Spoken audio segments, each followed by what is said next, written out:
Dragi prijatelji, večeras ćemo u novoj epizodi Zločina i senke pričati o događaju koji je bio u centru pažnje kompletne one bivše socijalističke federativne republike Jugoslavije kada se desio. A ja bih preskočio sami početak tog događaja pa bi se kasnije vratio kako je sve to krenulo. A ono što je uznemirilo kompletnu javnost i o čemu je pisala tada cela bivša socijalistička federativna republika Jugoslavija i mogu slobodno reći malte ne senzacionalistički je izveštavala o svemu tome, bio je zapravo događaj koji se desio 21. januara 1989. godine na Svetom Stefanu, opština Budva. Naime, negde oko 3 sata ujutru, jedan čovek sa puškom u ruci ulazi u kafe Orion, prilazi šankeru i kaže: momče, molim te, odmah pozovi hitnu pomoć, ispred je, pored taksi automobila, jedan ranjeni momak i hitno mu treba pomoć. Čovek koji je ovo govorio imao je 50 godina, bio je markantan, visok, crn, sa brkovima. Konobar kada je to čuo, odmah je uzeo telefon, ubacio žeton i pozvao policijsku stanicu i naravno hitnu pomoć. 15 minuta posle toga na istom mestu bila je i policija i hitna pomoć. Tu ispred kafića policija je i uhapsila čoveka koji je bio sa puškom i naravno hitna pomoć je ukazala ranjenom mladiću pomoć, odvezli su ga na urgentni centar u Titograd, a drugi mladić koji je ležao na ulici, nažalost njemu nije bilo pomoći i policija je samo mogla da konstatuje smrt. Zapravo, šta se desilo te noći 21. januara 1989. godine? Čovek koji je bio sa puškom i koji je sačekao policiju, on se predao policajcima, predao i pušku i rekao je: ja sam ovo morao da uradim. I policija ga je odmah sprovela u centar bezbednosti prvo Budva, a kasnije u centar bezbednosti Titograd. Tamo su ustanovili da se radi o Nikoli Kaluđeroviću. A ko je bio zapravo Nikola Kaluđerović? Nikola Kaluđerović je rođen 28. decembra 1938. godine u Osanićima, opština Cetinje, u časnoj porodici Kaluđerovića. Ovaj čovek, kao mladić, odlučio je da se bavi obućarskim zanatom, odnosno posle osnovne škole na Cetinju je upisao srednju obućarsku školu i završio je srednju obućarsku školu i radio je sve do trenutka hapšenja kao obućar. Zapravo, godinu dana pre toga je penzionisan, otišao je u invalidsku penziju zato što je imao strašnu porodičnu tragediju. Komisija je prihvatila njegovo loše zdravstveno stanje i on je otišao u invalidsku penziju. A šta je zapravo sve radio Nikola Kaluđerović do odlaska u prevremenu penziju? Posle završene osnovne i srednje škole radio je kao obućar godinu dana na Cetinju u jednoj fabrici obuće, da bi potom 1959. godine otišao na odsluženje vojnog roka u Split. Tamo je proveo 2 godine i služio je vojsku do 1961. godine. Po povratku iz vojske nastavlja sa poslom. 62. godine njegova porodica počinje da mu sugeriše da ima 24 godine i da bi trebao da pronađe neku devojku za ženidbu. Tada, za to vreme, to se smatrao već momak za ženidbu. Odslužio vojsku, dobar je radnik, dobro zarađuje, već je počeo da stanuje na Cetinju, a uzeo je i kredit kako bi kupio plac na Cetinju i da počne da zida kuću. Ovaj čovek je planirao ženidbu i to je ubrzo i uradio. Oženio je iz svog mesta po preporuci nekih svojih rođaka, jer to se tako u to vreme i ženilo. Pretpostavljam da su to najnormalniji brakovi i sada kada idu sa sigurnom preporukom rođaka ili nekog prijatelja, i ženi se jednom prelepom devojkom Anđom, koja je bila 3 godine mlađa od Nikole i koja je isto završila obućarski zanat i počela je da radi u istoj firmi kao i Nikola. Anđa i Nikola se 63. godine venčavaju i postaju zvanično bračni par Kaluđerović. Ubrzo posle toga, 1964. godine, dobijaju svog jedinca Željka. Oni su toliko bili srećni kada se rodilo to njihovo dete koje su iščekivali toliko željno, da su najverovatnije i iz tog razloga dali ime Željko. Zapravo, Anđa kada se udala, ona nije Nikoli rekla da je ona imala nekih problema zdravstvenih i da se ona plašila da možda neće ni ostati trudna. Međutim, kasnije, kako se sve to odvijalo, Nikola je prihvatio tu priču da je najbolje da više i ne pokušavaju da imaju dece, da odgajaju tog jednog sina, da ga vaspitavaju da bude pametno i časno dete.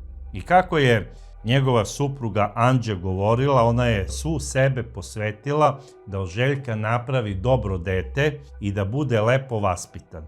I rekla je svom suprugu Nikola, pošto imamo sina jedinca, ja bih želela da on završi neku visoku školu i da bude školovan, jer nemamo mi sada tu neke druge rashode, da imamo sada 3-4 sina, pa da razmišljamo da li ovog, da li onog, znači imamo samo jednog jedinog i njega ćemo da školujemo sve dok bude hteo.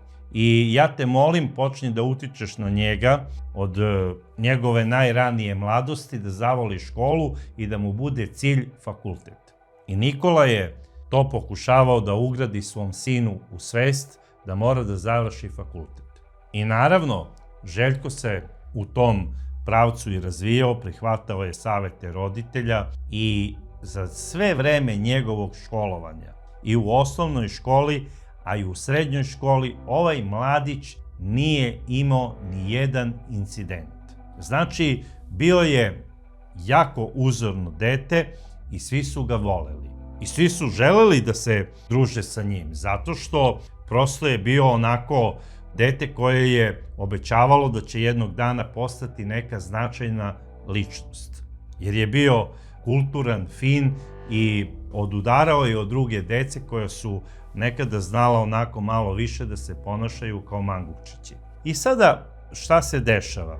Željko posle završene srednje škole odlazi na odsluženje vojnog roka kao i svi momci. Znači, kada je napunio 19 godina, odslužio je vojni rok, po povratku iz vojske upisuje fakultet u Podgorici. Upisao je arhitekturu. I ne samo da je upisao arhitekturu, on je bio ekstra dobar student.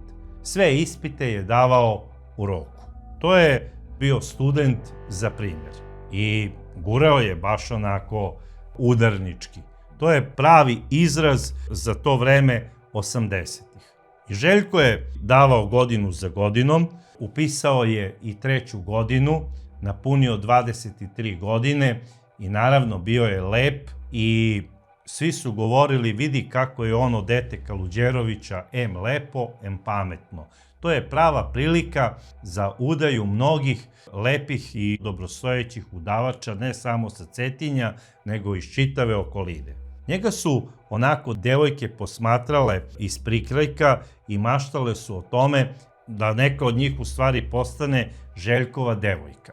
Zato što je on sa sigurnošću maltene bio neki direktor u najavi. To je za Crnogorce sasvim uobičajeno da kad završe fakultet postanu neki rukovodioci. A ovaj momak je bio na 3. godini arhitekture i najverovatnije pred njim bila blistava karijera. I te 1987. godine Željko, lep, mlad, pametan, izlazi sa društvom i sreo je i drugove iz kraja. Sreo je braću Šoć. braća Šolj su mu predložila da odu do njihovog omiljenog kafića, a to je bio kafe Charlie. I oni odlaze u taj kafe. Braća Šolj su tamo bili onako momci na glasu, spadali su onako u žešće momke, svi su ih poštovali. Pili su piće, zezali se, devojke su im se nabacivale, oni su flertovali sa drugim devojkama, rekli su isto: Željko, ako ti se dopada neka curica, slobodno nam kaži koja je u pitanju, da te upoznamo s njom. I tako Željko se ponašao baš onako važan među svojim drugovima. I baš kada je onako društvance bilo u nekom dobrom raspoloženju, dolazi jedna druga grupa momaka koji su isto u gradu poznati kao žestoki momci. A tu grupu momaka su predvodili zapravo braća Grdinić. Braća Grdinić su bili jaki momci, mladi ljudi u tom periodu, ali su oni bili nekih 5-6 godina stariji od Željka Kaluđerovića. I sada su oni imali neke nesuglasice. Počeli su odmah da provociraju jedan drugog i Željko je sve to bilo strano. Ja sada ne znam da li on zbog neiskustva ili je hteo da bude dobar i sa braćom Šolj, a i sa braćom Grdinić. On je pokušavao sve vreme nekako da izgladi taj njihov odnos i da pomiri te dve grupe momaka. Čak je predlagao da sednu svi zajedno za isti se pare i da nastave da piju. I da ne treba da ima nikakav problem tu između njih. Međutim, najverovatnije je Željko imao dosta neiskustva u tim nekim kafanskim razmiricama između žestokih momaka. I nije mogao ni da pretpostavi da će izbiti incident između jednog od braće Šolj i Radeta Grdinića. I to se i desilo. I naravno, sada ekipa koju je predvodio Rade Grdinić, a u kojoj se i nalazio i njegov mlađi brat Rajko, oni su skočili da brane svog vođu, ovi drugi su skočili da brane isto svog vođu i došlo je do žestoke tuče. U toj tuči ne samo da su se tukli pesnicama, upotrebljavane su i piksle i flaše, a u jednom trenutku, navodno pokazivanju nekih očevidaca, jedan od braće Šolj je izvadio pištolj i nekoliko puta je udario Radeta Grdinića po glavi tim pištoljem. I on je pao. I sada, pošto se radi o izuzetno snažnom momku, on je jednim zahvatom ruke koji je primenio u samoodbrani, normalno da bi odbranio svoju glavu od udaraca koje je dobijao pištoljem po glavi, on je onako vrlo snažno udario jednog od braće Šolj po ruci i on je ispustio pištolj. I taj pištolj je pao kod Radeta, on ga je uhvatio, repetirao, ustao je i počeo je da puca. A u tom trenutku Željko Kaluđerović je skočio između braće Grdinić i Šolj da bi ih razdvojio. I na žalost i na opšte zaprepašćenje svih dobio je 2 smrtonosna metka u grudi. Zapravo, on je bio teško ranjen, prebačen je odmah na urgentni centar u Titogradu, gde mu je izvršena operacija i 3 dana su se lekari borili za njegov život, ali nažalost Željko Kaluđerović u svojoj 23. godini umire. 27. avgusta 1987. godine. To je bio šok, ne samo za porodicu Kaluđerović, to je bio šok za celo Cetinje. Naravno, najveći bol i najveći šok doživjeli su njegovi roditelji, majka Anđa i otac Nikola. Neko je telefonom pozvao Nikolu Kaluđerovića i rekao mu je: Nikola, upravo se desilo nešto strašno u kafiću Charlie, molim te dođi hitno, mislim da je tvoj sin ranjen u nekoj pucnjavi. I Nikola je odmah istrčao, otrčao je tamo do kafića, već je bila tamo policija i on je samo uspeo da pomazi po kosi svog krvavog sina u trenutku kada ga je ekipa hitne pomoći ubacivala u vozilo. Naravno, i majka i otac, skrhani bolom, nisu spavali danima. Proveli su sve vreme na kliničkom centru u Titogradu, sa nadom da će njihov sin jedinac preživeti. Međutim, Željko je izgubio ovu bitku, umro je i to je bila jedna velika sahrana. Celo Cetinje se okupilo na sahrani mladog Kaluđerovića. To je zapravo jedno veliko bratstvo. Svi su došli, plakali i gledali su kako će reagovati Nikola Kaluđerović. Nikola Kaluđerović je na opšte zaprepašćenje nekih članova bratstva došao neobrijan, imao je crnu košulju i plakao je za sinom. Plakao je za svojim jedincem.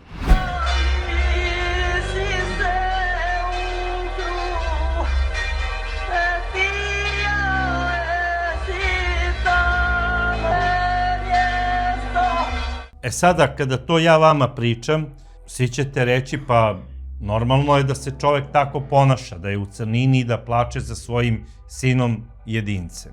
Međutim, neki, najverovatnije od starijih članova bratstva, očekivali su da će Nikola Kaluđerović da se pojavi u beloj košulji, da neće uopšte da žali za svojim sinom i da će tim svojim gestom malte ne najaviti krvnu osvetu. Jer u ovom delu Crne Gore, u Katunskoj nahiji, zapravo na Cetinju, sve može da se oprosti, ali dug u krvi nikada. I to se smatra najvećom sramotom ako neko ne uspe da naplati dug u krvnini. A da bi se naplatio, mora da otpočne i krvna osveta. I svi su sada očekivali da će Nikola Kaluđerović na sahrani svoga sina najaviti krvnu osvetu protiv porodice Grdinića. Međutim, Nikola nije to uradio. Svi su plakali, plakao je i Nikola. Plakala je najviše njegova supruga Anđa. Ona je normalno bila najtužnija, ali u tom njenom naricanju i u tom njenom plakanju ipak je bilo simbolike i najavljivanja da njen sin neće biti neosvećen. Sada, šta je ona tačno u tom svom naricanju rekla, onako skrhana bolom, ja to sada ne bi ni da citiram, a i ne znam baš sve detalje. I posle te sahrane Željkove, njegovi roditelji malte ne kao da im se srušio ceo svet. Oni u jednom trenutku su svojim nekim prijateljima i rekli, i majka Anđa, a i otac Nikola, da oni više nemaju razloga da žive. Da su oni izgubili sina jedinca, da prosto ne mogu da shvate kako se on našao u tom društvu i kako je on bio u grupi od 6 momaka koja se tukla i kako je on dobio metak jedini koji se nije tukao i kako je on nevin mogao da nastrada u toj priči. Tu su se prepričavale sada razne priče, dešavala su se razna dešavanja posle toga, naravno nekim ljudima je isto neko umro u familiji, sve je išlo normalnim tokom. Ali šta se sada dešava? Neki ljudi na Cetinju od Nikole ne žele da prime ni saučešće. I to je za Nikolu bio šok. Da bi onda njegov brat Petar, koji je živeo u Nikšiću, iz određenih razloga, objasniću zašto je on sa Cetinja otišao za Nikšić, on mu je rekao, brate Nikola, ja mislim da oni ne žele od tebe da prime saučešće zato što te smatraju nečasnim, jer nisi najavio krvnu osvetu.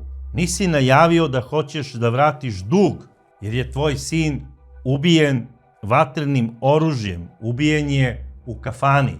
Njega su ubili Tušmani. I sada, umesto da ga familija teši, počeli su Nikoli na onu ranu ne da nalivaju so, nego vatru. I počeli su da mu daju savete da on treba da izvrši krvnu osvetu, odnosno da najavi krvnu osvetu. I to da kaže koga će ubiti. Da li oca braće Grdinić ili će ubiti nekog od braće Grdinića. A s obzirom da su braća u tom trenutku bila privedena u zatvoru, zapravo svi učesnici te tuče su bili u privremenom pritvoru. Nije se tačno znalo ko će koliko biti u zatvoru. I prošlo je mjesec dana od ovog strašnog događaja, bio je negde otprilike 20 i neki septembar.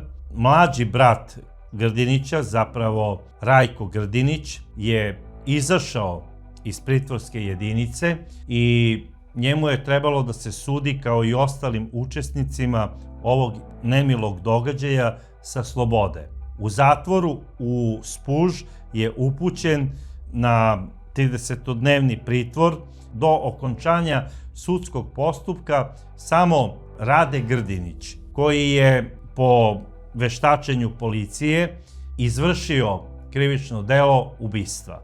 Protiv njega je podignuta optužnica za izvršenje krivičnog dela ubistva i čekalo se suđenje. I sada, pošto je njegov mlađi brat Rajko izašao da čeka suđenje sa slobode, pojavljivao se na suđenju njegovom bratu u Podgorici u svojstvu svedoka, kao i ostali 5 učesnika te tuče. Naravno, Kaluđerović se pojavljuje sa svojim advokatom na tom suđenju kao oštećena porodica. To sve ide u pravnom smislu reči u nekom normalnom toku. Međutim, ono što nije bilo normalno, to je da li je Nikola uobrazio da njega ignoriše celo Cetinje ili je zaista dobijao savete kako da ubije Rajka Grdinića, zato što je on isto bio učesnik tog navodnog zločina i da na taj način treba da osveti sina. Čak se pričalo da je i njegov brat iz Nikšića poslao poruku Nikoli i rekao mu je: brate, ako nisi u stanju da osvetiš sina, evo ja ću da preuzmem odgovornost da osvetim svog sinovca. Sramota je da krv Kaluđerovića ne bude osvećena. To je jedna od priča.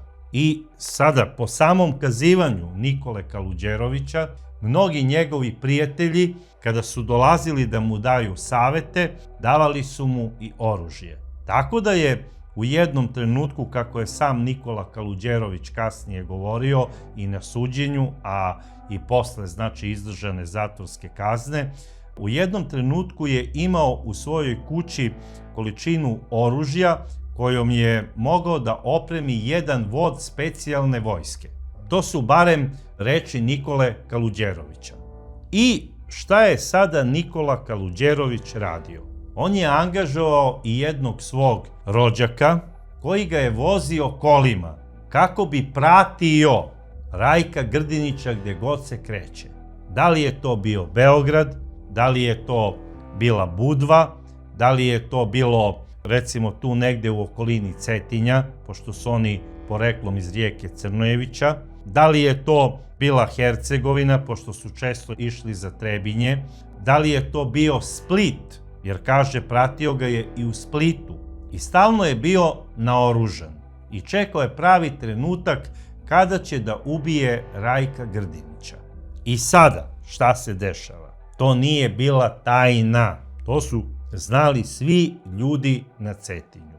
U jednom trenutku on je u Beogradu, po samom kazivanju Nikole Kaluđerovića, video Rajka Grdinića kako sedi u bašti jednog lokala, zagrljen sa jednom devojkom. I onda nije hteo da priđe da ga ubije zbog te devojke, ali je prepoznao i tu devojku da je ona sa Cetinja. I šta je uradio? Po povratku iz Beograda odlazi njenom ocu i kaže: ja te molim, nemoj više da dozvoljavaš svojoj ćerki da se zabavlja i da se nalazi u društvu Rajka Grdinića, zato što ja planiram da ga ubijem i da tvoja ćerka ne bude kolateralna šteta, da od jednog zla ne pravim veće zlo. I sada, navodno, taj čovek se zahvalio Nikoli Kaluđeroviću, zabranio je svojoj ćerki, bar po kazivanju samog Nikole, da se dalje zabavlja sa Rajkom Grdinićem, ali nije mi jasno da taj čovek to isto nije prijavio policiji. Faktički, njega je celo Cetinje forsiralo i gasiralo i davalo mu je vetar u leđa da ubije Rajka Grdinića. I sada u tom mom čuđenju ja dolazim do informacije da je ipak jedan od prijatelja familije Grdinić upozorio oca Rajka Grdinića i rekao mu je: vidi, kruže priče da Nikola želi krvnu osvetu nad tvojom porodicom. Molim te, povedi računa o Rajku. Sada, glava porodice Grdinića je rekla: hvala tebi na tom upozorenju, ali očigledno da ti ne znaš pravila krvne osvete. Odlično znaš da je Kaluđerović izgubio sina jedinca. I ako ima nameru da se sveti, on će sigurno čekati izlazak iz zatvora moga sina Radeta i da pokuša da ubije njega. Jer ako ubije ubicu, onda je glava za glavu i krvna osveta se ne širi dalje. U slučaju ako ubije Radetovog brata ili nekog drugog člana moje porodice, mi imamo krvno pravo da ubijemo bilo kog iz bratstva Kaluđerovića. A mi ne verujemo da će Nikola Kaluđerović naneti takvo zlo svojoj porodici. I onda može doći do pravog rata između naše porodice Grdinića i Kaluđerovića. I može stradati desetak i više ljudi u tim krvnim osvetama, koje mogu da traju posle i nekoliko decenija. Na kraju krajeva, ti odlično znaš da ovde u okolini Cetinja postoje neke krvne osvete koje su stare po 30 pa i više godina. I onda, kada mu je taj čovek posle tog upozorenja, odnosno kada je čuo šta mu je odgovorio Grdinić, on je rekao: dobro, prijatelju, zaboravi šta sam ti rekao, ali molim te, povedi računa o svom sinu Rajku. Sada, da li je i sam Rajko čuo te priče? Ja pretpostavljam da jeste, i navodno je on počeo da provocira Nikolu. U kom smislu ga je provocirao? Pokazivanju samog Nikole Kaluđerovića. Kad god bi prošao pored njegove kuće, on bi svirao, nalego bi sirenu automobila i svirao bi u prolazu. Onda bi ga zvao nekad telefonom i pitao bi ga onako: dobro, hteo bi da te pitam kada će Željko da diplomira. Ja prosto ne mogu da verujem da je Rajko Grdinić to radio. A na kraju krajeva, moram još nešto da kažem. Bilo gde u Srbiji, a ne u Crnoj Gori, ako je neko u opasnosti od nekog u smislu da mu preti životom, da najavi ubistvo, ubiću Peru, ubiću Žiku, i taj Pera i taj Žika u bilo kom selu u Srbiji počeće da nosi oružje. Ako sretne tog Janka koji preti da bi ga ubio, da ga preduhitri, jer ako policija, vlast i sudstvo zataje, onda ljudi uzimaju zakon u svoje ruke. Nažalost, to je tako. Jer i krvna osveta je zapravo samo nefunkcionalnost sudstva. Nije to samo stvar tradicije. Sada, vraćamo se ipak na Cetinje, koje je centar krvnih osveta u Crnoj Gori. Šta se dešava dalje sa Kaluđerovićem? On 1,5 godina prati Rajka Grdinića. I kako sam Nikola Kaluđerović za sebe kaže: uvek sam bio naoružan. Sad, nije mi jasno da Rajko Grdinić, koji važi za opasnog momka, kako i sam Kaluđerović to kaže i na sudu kasnije, da je problematičan sa svojim bratom i kad je bio napadnut u Čarliju 87. tog kobnog 24. avgusta, oni nisu bili naoružani. Sada mu se preti krvnom osvetom, Rajku Grdiniću, i on ne nosi oružje. Lakše je kupiti pištolj u Crnoj Gori u tom periodu nego jednu čokoladu. Bukvalno, to je tako.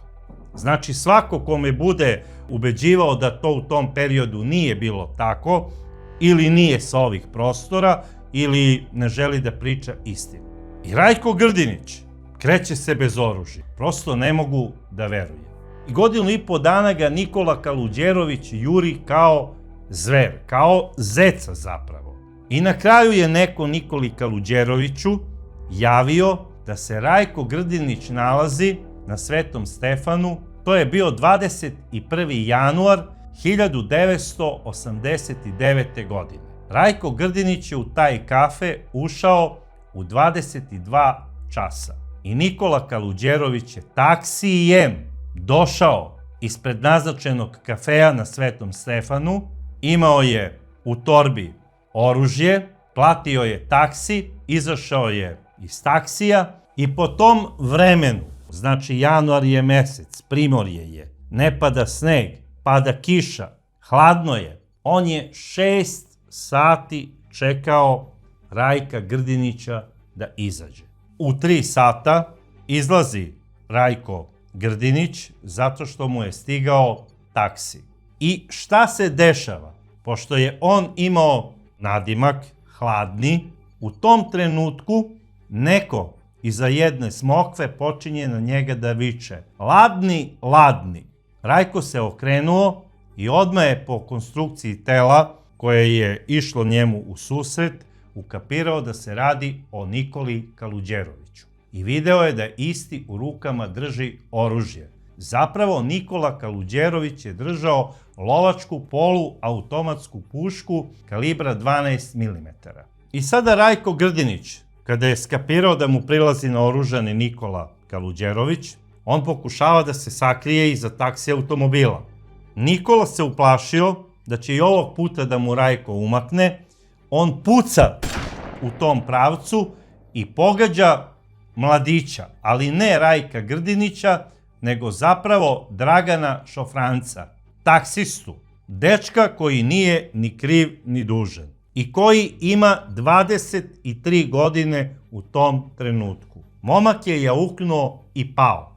Nikola Kaluđerović trči prema automobilu, vidi u jednom trenutku Rajka Grdinića, okreće pušku, pokušava da ispali još jedan metak, međutim čaura koja je bila u pušci nije dobro izašla, već se zaglavila. Zato što najverovatnije od kiše se navlažila i postala je šira. Radi se o kartonskim patronima, a ne o plastičnim. Znači nije bio vešt u korišćenju poluautomatskog lovačkog oružja. I sada, kada je Rajko Grdinić skapirao da se ovome zaglavila puška, on trči ka Nikoli Kaluđeroviću, vidi da mu Rajko prilazi, pokušava na sve moguće načine da iščupa onu čavuru kako bi zatvarač ubacio sledeći metak u cev. Tada mu prilazi Rajko, gura pušku u njega kako bi ga odmaknuo od sebe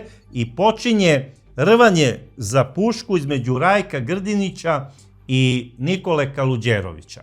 Nikola Kaluđerović u tom trenutku ima 51 godinu. Rajko Grdinić je bio momak koji ima 25 godina.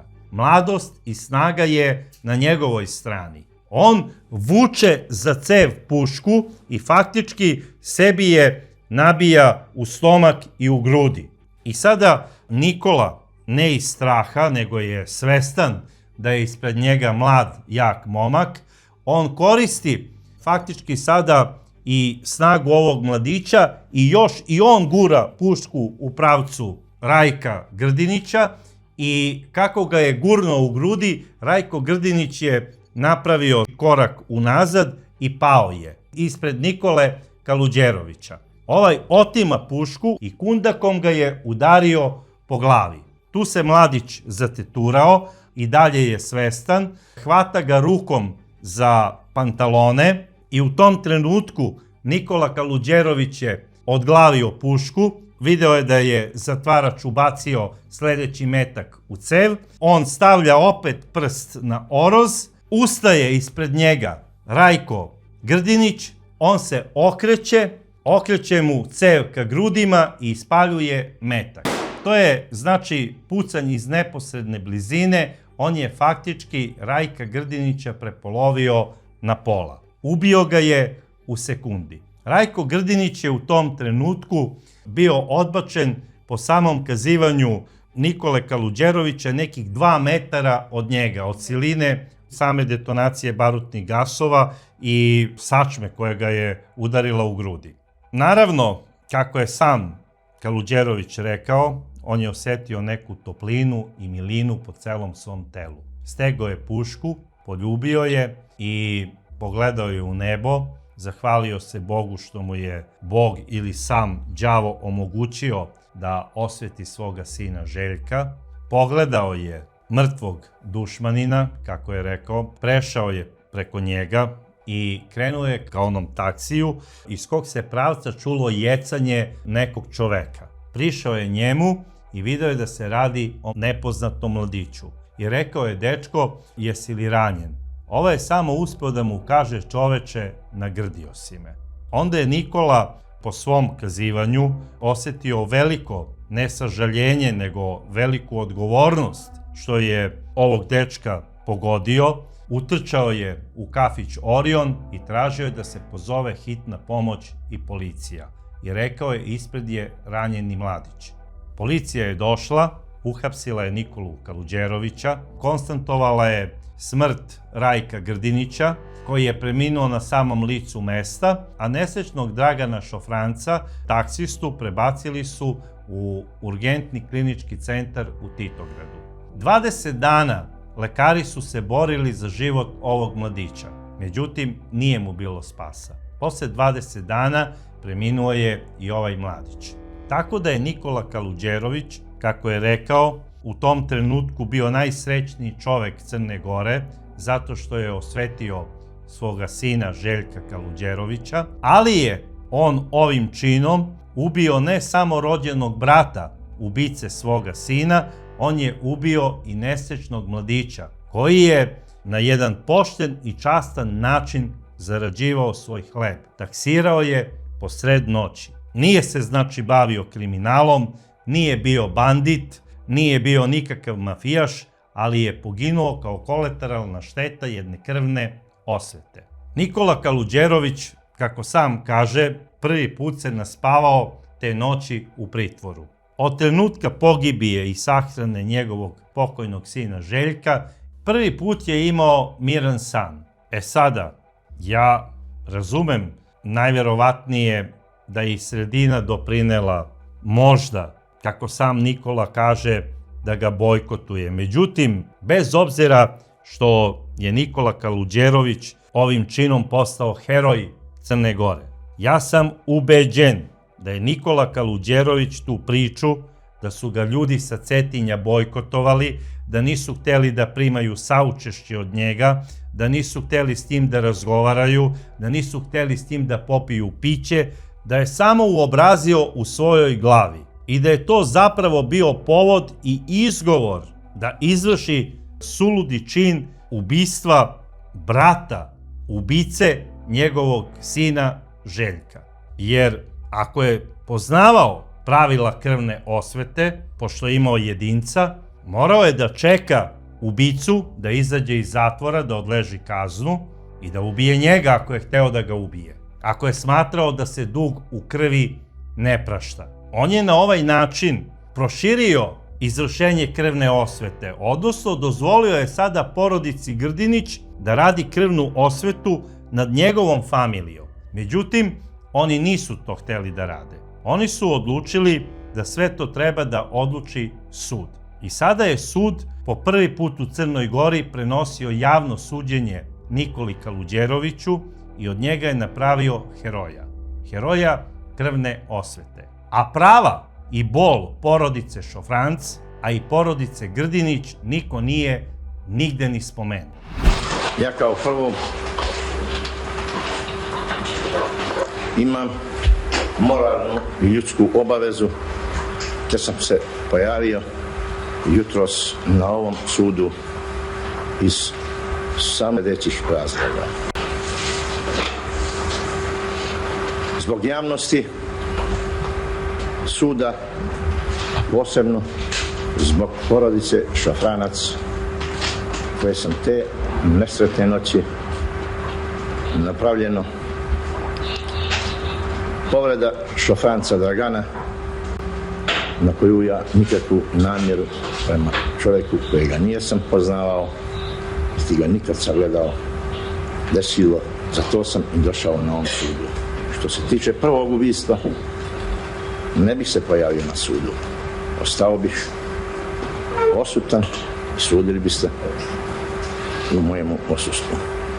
E sada, da li on sebe smatrao toliko velikim čovekom i značajnim da jedno izvinjenje kao izvini gospodine ubio sam ti sina, koji isto ima 23 godine kao što je imao i njegov sin Željko, je toliko bitna, ima takvu težinu da je to sve okej. Zašto on nije prihvatio izvinjenje?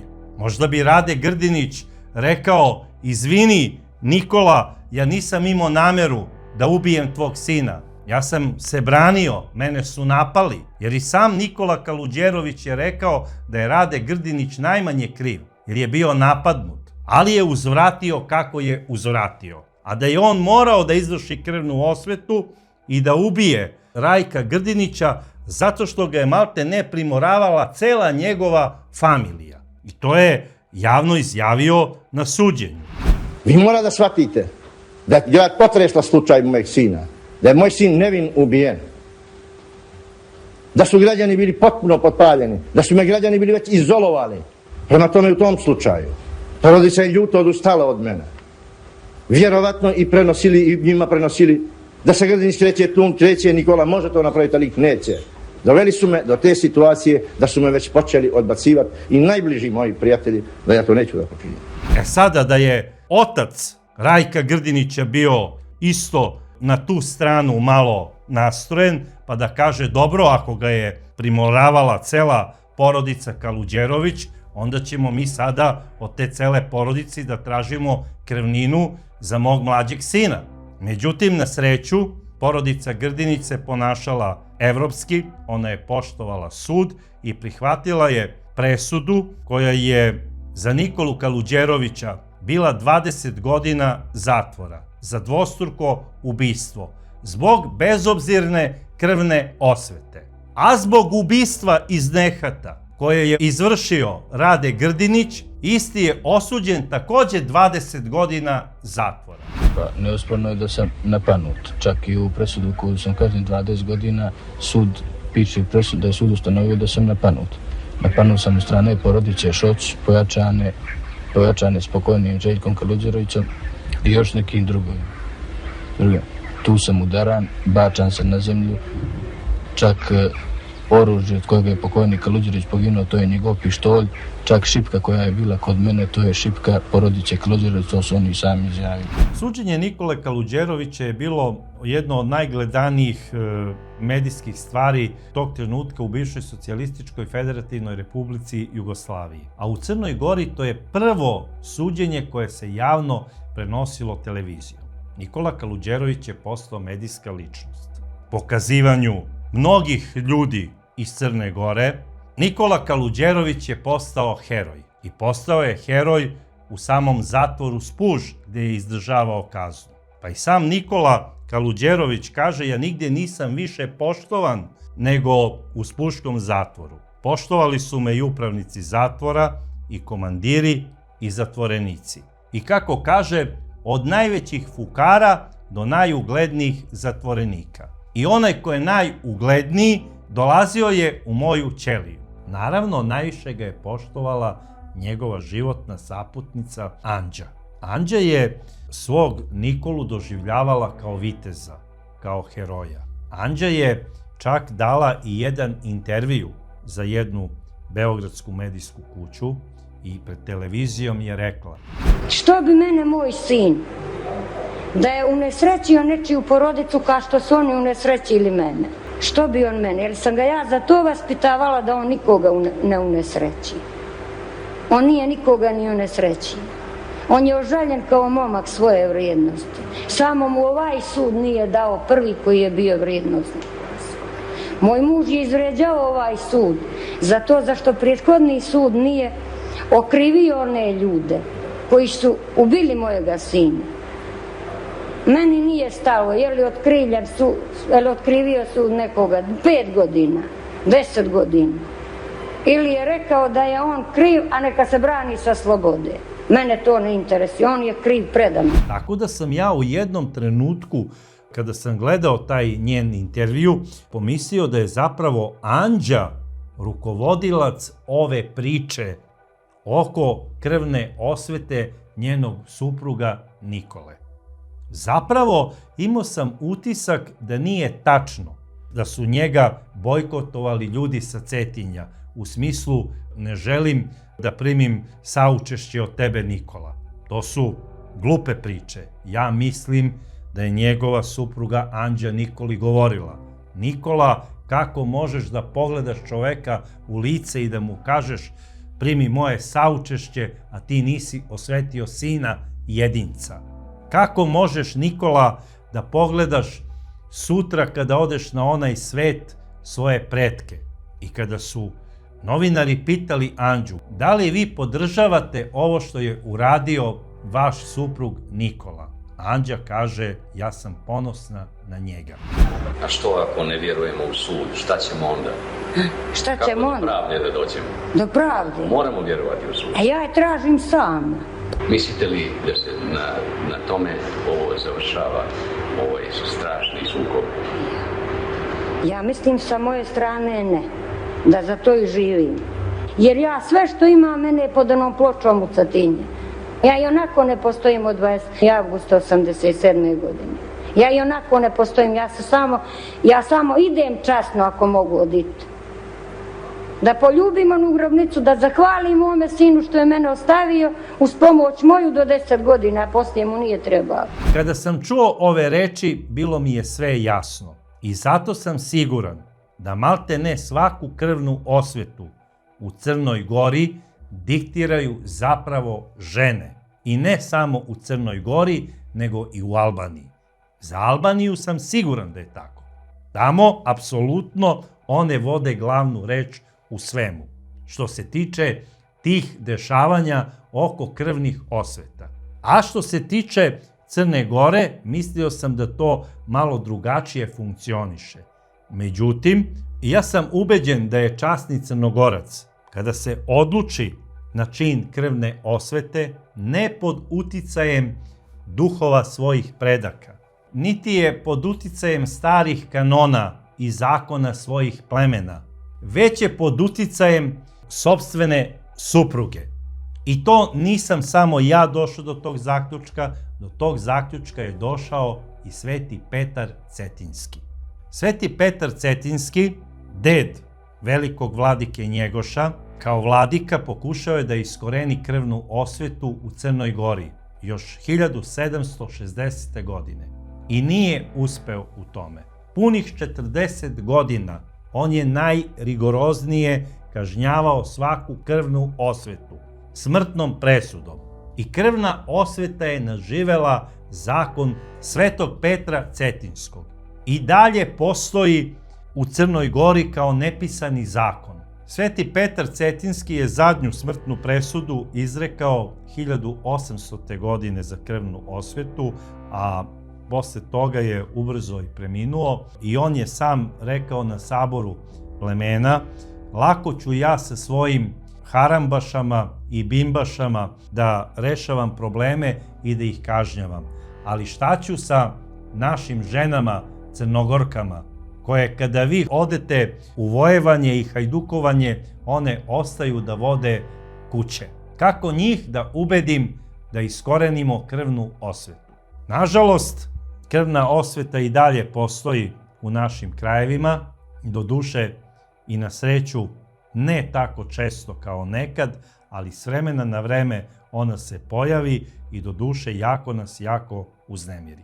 Tako da od 1993. godine Nikola Kaluđerović deli svoju zatvorsku ćeliju sa poznatim glumcem Žarkom Lauševićem. I Nikola Kaluđerović je zapravo i bio inspiracija Žarku Lauševiću da naslika mnoga umetnička dela pokazivanju samog Nikole Kaluđerovića. Naslikao je on i Nikolu Kaluđerovića, naslikao je i njegovog pokojnog sina Željka Kaluđerovića, a takođe stavio je mnoge citate u sada već svoj čuveni roman godina prođe dan nikada, jer i sam taj naslov je zapravo citat Nikole Kaluđerovića. I sada opet, ja bih hteo samo da se vratim na Žarka Lauševića. U tom periodu, od istog suda, od istog predsjednika Republike Crne Gore, traže i jedan i drugi zahtev za pomilovanje.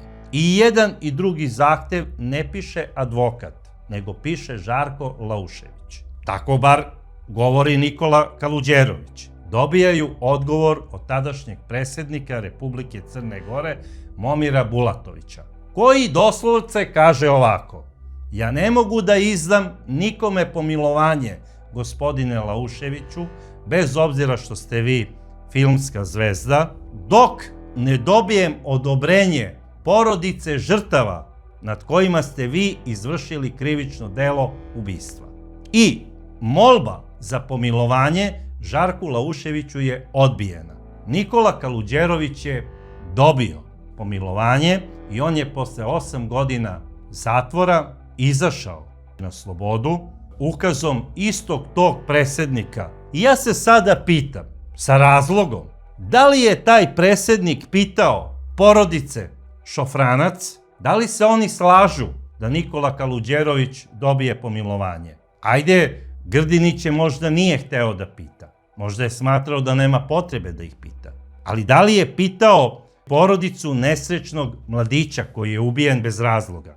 Bilo kako bilo, Nikola Kaluđerović je 1998. godine, posle 8,5 godina zatvora, od dosuđenih 20 izašao kao slobodni građanin i živeo je na Cetinju bez problema. Čak ga je sreo i otac Rajka Grdinića i rekao mu je: Nikola, nemaš potrebe da se plašiš od nas, mi nemamo nikakve namere da vršimo bilo kakvu osvetu ni prema tebi, niti prema bilo kom članu tvoje familije. Sada, ono što je isto jako interesantno, porodica Kaluđerović nije, nažalost, nova u ovim epskim pričama o krvnim osvetama u Crnoj Gori. Ona je imala dugu istoriju još iz ranijih perioda, a imali su naravno i slavnu priču, jer prvi perjanik i komandir garde kralja Nikole bio je zapravo predak Nikole Kaluđerovića. Tako da oni su jedna časna i slavna porodica koja ima i istorijski udeo u samom razvoju Crne Gore. Međutim, brat Nikole Kaluđerovića, Petar, 1972. godine, posle neke sasvim bezvezne svađe, ubio je Perišu Popovića iz pištolja, tako što ga je sa 6 metaka pogodio u grudi i sa 2 metka kasnije overio u glavu.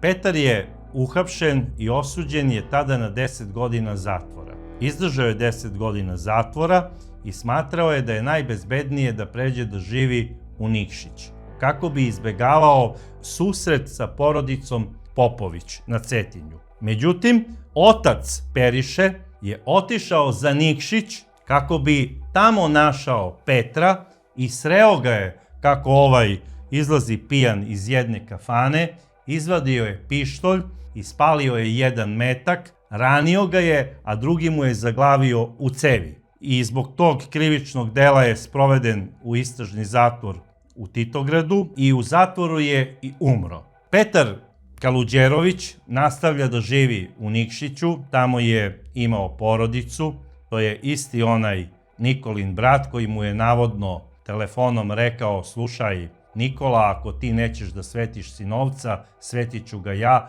sramota je da se ne vrati krv. I šta se dešava? 96. godine on dolazi na Cetinje kako bi obišao grob svojih roditelja. I na autobuskoj stanici čim je izašao, sreo je brata pokojnog Periše Popovića, koji je kod sebe imao pištolj i rekao mu je: Kaluđeroviću, danas nećeš umaći.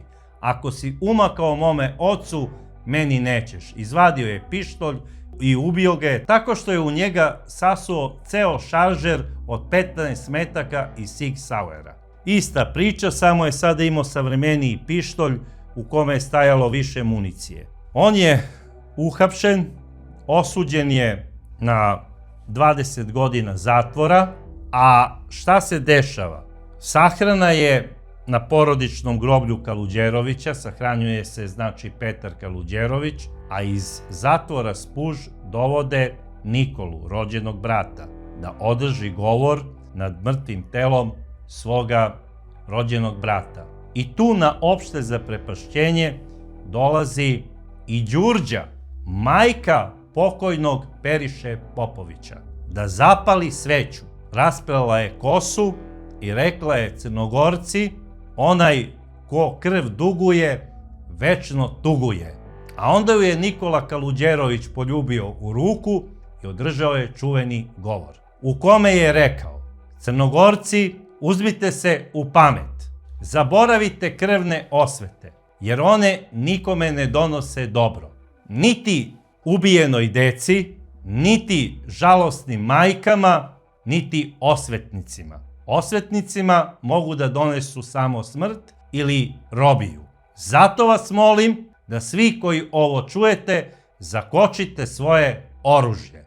I eto, posle 2 godine Nikola Kaluđerović se našao na slobodi. Živeo je na svom Cetinju, svakog dana je 3 puta dnevno išao od kuće do groblja sa svojom suprugom Anđom da bi obišao po pola sata grob svoga sina. Na ulazu u groblje napravili su i česmu posvećenu svome sinu. Mislio je sam Nikola da napiše na istoj: Crnogorci, prikočite svoje oružje. Ali onda je rekao: želja mi je da svako ko se napije vode sa ove česme ili se umije, na neki način spere misao da se bilo kome i za bilo šta sveti. Nikola Kaluđerović je na svoju zadnju šetnju svom sinu otišao 10. oktobra 2020. godine, a 4 dana posle toga je preminuo. Nikola Kaluđerović je znači umro 14. oktobra 2020. godine.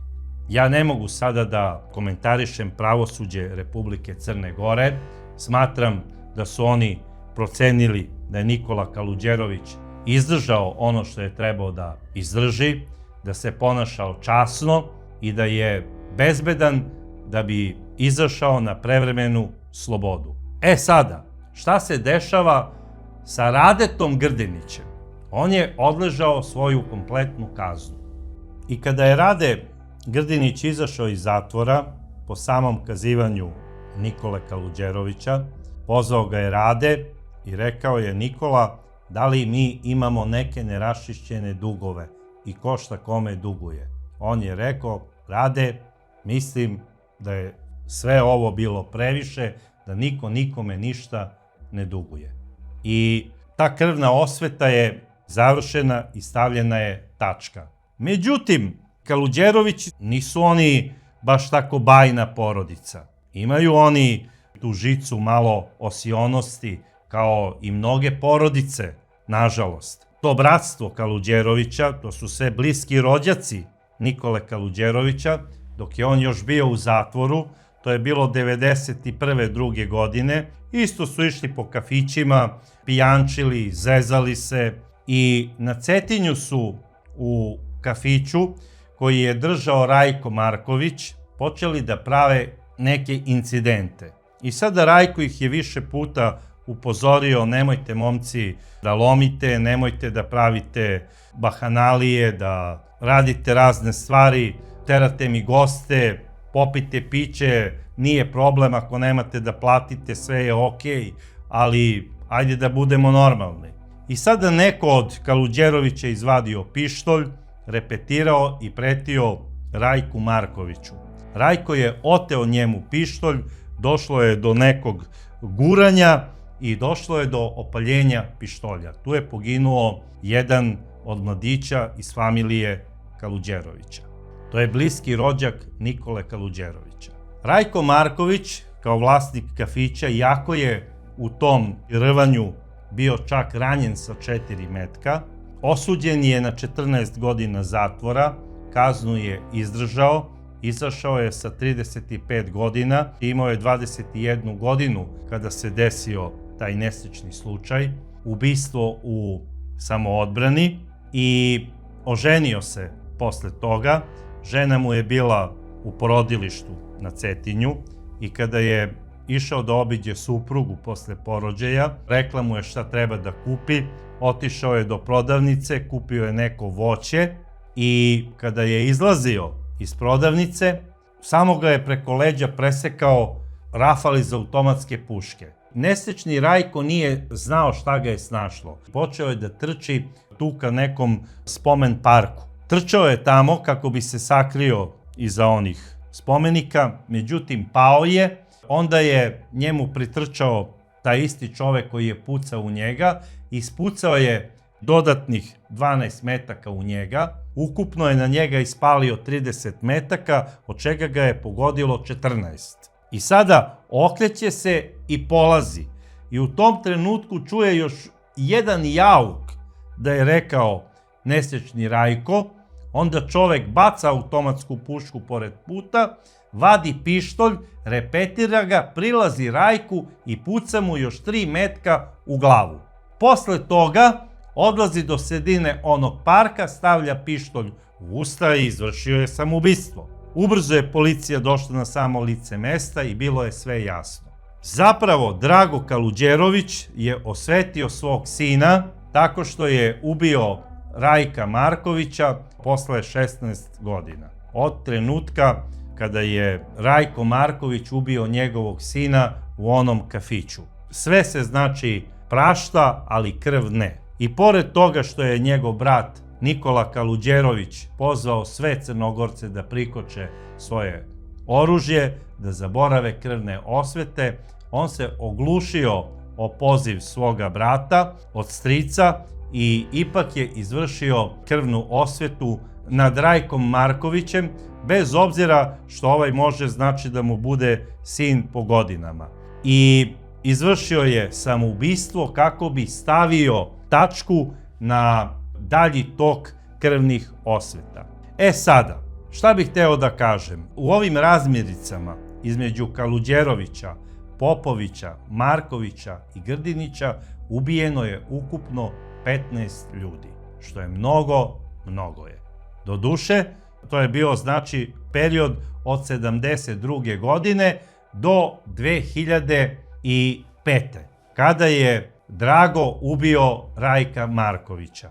Ja se nadam da je u ovom krugu krvnih osveta nad ovim familijama stavljena tačka i da će one u budućnosti živeti u slozi i miru. I hteo bi još nešto da kažem. Nije slučaj da kada se desi ubistvo nekog mladića, da se sastane veće mudraca i da donese pravednu odluku, a na familiji je da li će da to prihvati ili da se odluči za suludi čin krvne osvete. Jedan poznati slučaj iz 1970. godine se zapravo desio u Tuzima, kada je jednom uglednom članu jedne albanske zajednice nastradao sin u nekom nesrećnom slučaju. Svi su očekivali, zato što je on zaista važio za uglednog čoveka i opasnog čoveka, da će doći u toj famoznoj beloj košulji ili u belom odelu kako bi bratstvu stavio do znanja da kreću u lov na glave, odnosno da počinje krvna osveta. Međutim, on je nad mrtvim sinom pozvao sve ljude iz Tuzija da daju besu, da neće ubijati nikog u krvnim osvetama i da će oprostiti svakome krvninu. I to je prvi slučaj da se među Albancima neko javno tako oglasio i da jedna opasna situacija završi na jedan ovakav način. Zapravo, za mene je glavni heroj ovih priča Selim Frključić, jer on je nad telom svog mrtvog sina, dao besu i oprostio njegovim navodnim krvnicima. I rekao je stop krvnim osvetama. I neka taj poziv koji je uputio isto ožalošćeni sin Selim Frključić bude zapravo i glavna priča svega ovoga. Stop krvnim osvetama. Jer ja ne znam za vas, dragi prijatelji, ko je i kakav heroj. Za nekoga je heroj Marko Kraljević. Za nekoga je heroj glavni centarfor nekog fudbalskog kluba. Za nekoga je heroj, recimo, Novak Đoković. Za nekoga je heroj Nikola Kaluđerović. Ja zaista razumem bol svakog čoveka zbog gubitka sina jedinca, ali moramo imati vere u naše sudstvo. U ovom slučaju u sudstvo Crne Gore. Jer smatram da je krvna osveta samo običajno pravo onih sredina gde sudstvo ne funkcioniše. A na kraju krajeva to je rekao i sam Nikola Kaluđerović. On je na svom suđenju rekao, uradio sam ovo zato što nemam poverenje u sudstvo Crne Gore. Ubica njegovog sina je odležao kaznu od 20 godina zatvora. Nikola Kaluđerović je za dvostruko ubistvo odležao 8 godina. Da li je ova kazna od 8 godina preventivna za eventualne počinioce krvnih osveta ili stimulativna, to bih dao vama, dragi prijatelji, da kažete u vašim komentarima. Ne znam šta još reći o ljudima koji sebe smatraju herojima u ovim pričama.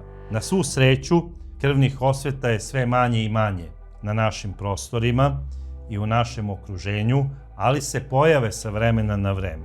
Neko će reći, zašto sada braca priča o ovome, pa to je stvar Crne Gore ili možda Albanije.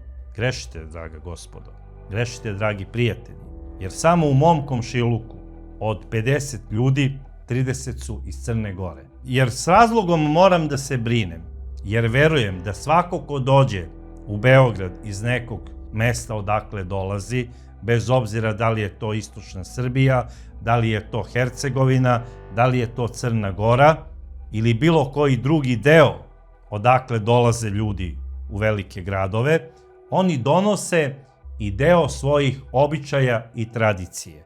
Ja ne bih voleo da, recimo, u mom komšiluku zaživi običaj krvne osvete, jer većinu mog komšiluka čine Crnogorci i oni su moji veliki prijatelji.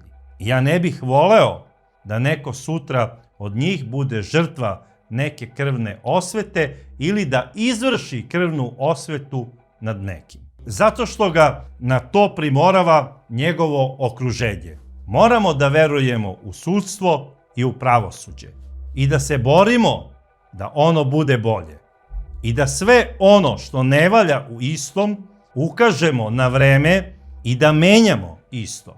Jer na kraju krajeva bolje je nešto što ne valja menjati hemijskom olovkom i papirom, tako što ćemo zaokružiti ono što smatramo da je dobro, nego da nešto rešavamo i menjamo mitraljezima.